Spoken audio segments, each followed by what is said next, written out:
Sifan Hassan unveils shocking U.S. training incident that almost altered her career. Run a #hashfire. When you talk about the legacy of distance running, leaving out Sifan Hassan is almost a crime. The Dutch sensation has redefined endurance athletics, from storming the track with claiming 3 gold and 3 bronze medals at the Olympics to conquering the roads. Her rise is nothing short of legendary. After dominating the track, Hassan set her sights on the marathon world, and in 2023, she made a jaw-dropping debut at the London Marathon, clinching victory despite mid-race setbacks. Since then, she has stacked marathon wins like trophies, with her latest triumph coming at the Sydney Marathon. But it was not all smooth sailing. Behind the glory lies a brutal grind that nearly neutralized her marathon training. In a chat with the Female Athlete Project, when asked about her toughest session ever, Hassan instantly recalled Utah, where the blistering heat pushed her to the brink of collapse and nearly took her out.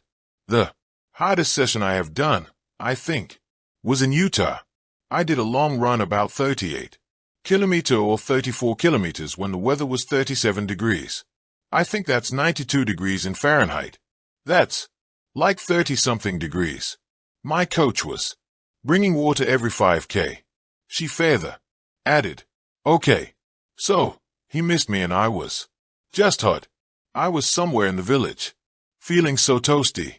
I almost wanted to drink the river water, and I thought I was going to pass out. I was going to get heat stroke. And I told myself, oh my God, why? What if I don't run? Because I was doing it for marathon training, and that was the hardest one. I also did a long run during Ramadan, and I couldn't drink because of fasting. I think that's the hardest thing I've done." When Hassan says it's hard, well, we know what to do. The distance queen has endured Tim Rober's punishing mix. Weeks of 120-plus miles fused with track-style speed drills. Even so, grueling sessions in Utah. The Paris Olympic Marathon. The Paris Olympic course was brutal. At one point, athletes faced a steep 13.5% climb at the 30 kilometers mark, but Hassan, hardened from robust training, handled it with composure. She let the pack surge uphill, then attacked on the downhill.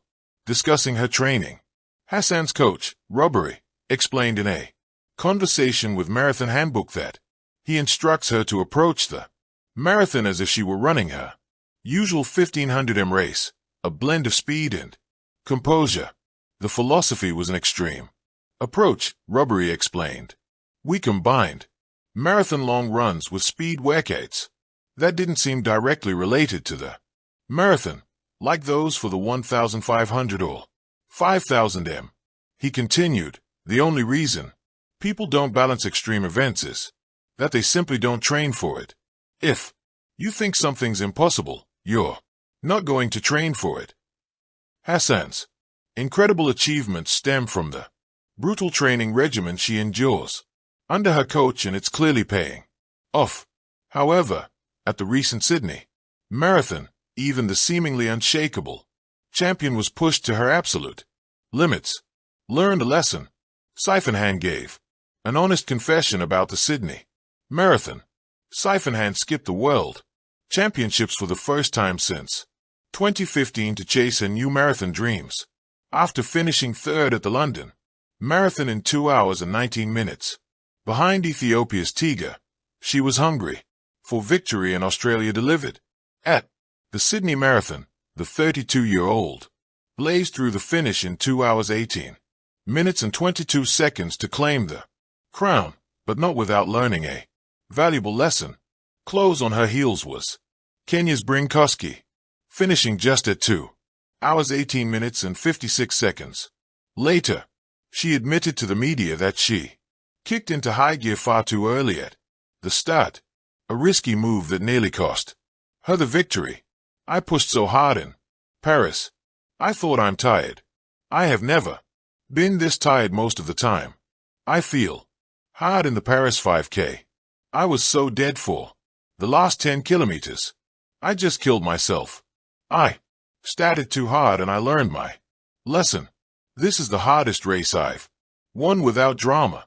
I learn a great lesson every time I'm the first to win. And I'm so grateful. Hassan and Koski etched their names in history as the first women to break the 220 barrier on Australian soil under Tim Robus. Intense training. Hassan pushed herself to the edge, perhaps even too far.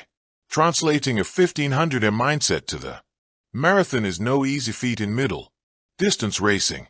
You explode from the start. In a marathon, it's a 30 to 50 kilometers grind where conserving energy for the final stretch is everything. Sifan Hassan is no stranger to challenges. The Dutch-Ethiopian distance queen has conquered the Olympic stage, taken on grueling double events, and shattered barriers in both the 1500m and the marathon.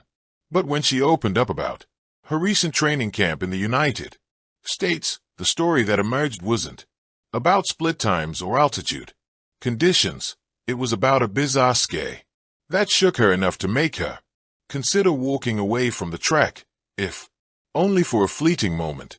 It happened in Flagstaff, Arizona, where Hassan was putting in the hard miles ahead of her next major test. Flagstaff, known for its altitude and serene training routes, is a mecca for elite runners. But on this particular day, serenity was the last thing she felt. I was out for a long run, just like always, Haywen recalled in an interview. And suddenly, something so strange happened that for a second, I thought, maybe this is a sign to stop. The scare began innocuously enough. Hassan had been running a 20-mile progression session on an open trail. The sun was low, the pine trees stretched endlessly around her, and her mind was fixed on rhythm.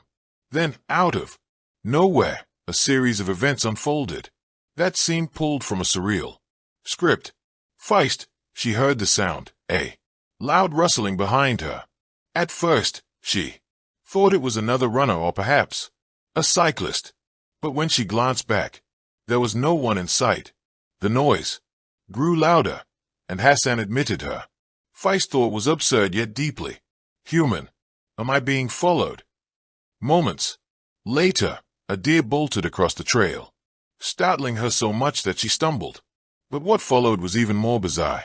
The animal froze, stared directly at her for a beat too long, and then darted off into the woods again. Hassan said it felt like an omen. It was like the world was trying to warn me of something. She laughed nervously, recounting it later. She shook off the moment and pressed on. But a mile down the road, things escalated. A stray dog, unleashed, snarling and sprinting toward her, charged the path. Hassan, who grew up running in the hilly landscapes of Ethiopia, is no stranger to animals crossing her path. But this was different. The dog circled, barked furiously, and at one point nipped close, enough that she felt the brush of teeth against. A moment, I thought, this is it. My career ends with a dog bite in America. Hassan managed to fend off the animal with a water bottle, spraying it just enough to create distance before it lost interest. By then, her heart was racing, harder than any interval session. She stopped, hands trembling, and thought, the unthinkable, quitting the run entirely. I never stop in training, no matter what, she said. Thank you for watching. Please, don't forget to hit the subscribe button, like and share. Till next time.